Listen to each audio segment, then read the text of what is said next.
الرحيم اللهم صل على محمد سيدنا محمد وعلى اله وصحبه وسلم وما تنتهي maanta shirkan aan isugu imanay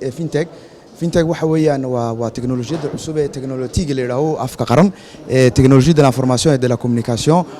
oo maanta de noloshii dadka bilaadankeena dhex galay oo shaqadii iyo sidii maad aragtay loo isticmaali lahaa iyo society-ga oo dhan ba wada dhex galay weeyaan maanta yaan shirkan u fadhinaa halkan anu waxaan rabaa inaan ugu yaro waramo in yaro maad aragtay fintech Djibouti aan ku leenahay waxa weeyaan mobile money waxa weeyaan shirkadda jadiidka D-Money ee Djibouti Telecom ee leedahay ee sameeysa telefoonka lagu bixin karayo lacagta telefoonka mobile money waa telefoonka lagu bixin karayo lacagto waad ku bixin karaysaa waxa lagu bixiyaa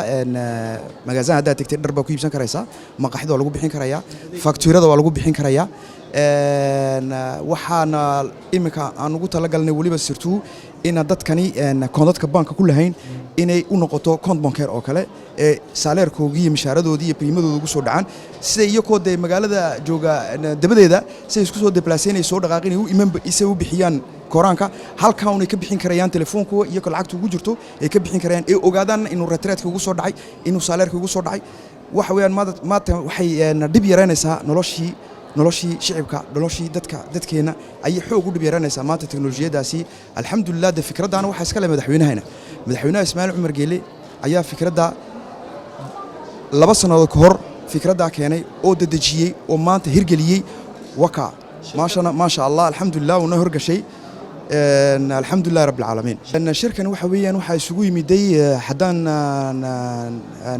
ganacsatada reer Djibouti aan ka reebo waxa isku timiday kuwa kale ma aragtay ka yimid Afrikada dhexdiisa xilliga maanta waxaan tusaynaa Djibouti inaan wax badan ku hayno inaan teknolojiyad fiican aan ku hayno si uu yimaadin iyo investeen garaan ee maal u gashan karayaan Djibouti yaan tusaynaa maanta hadii la yiraahdo waxyaalo badan baan u macnaynaynaa oo tusaynaa si iyaguna maalkooga halkan u la yimaadin ee u gashadaan hadii la yiraahdo insha Allah ta'ala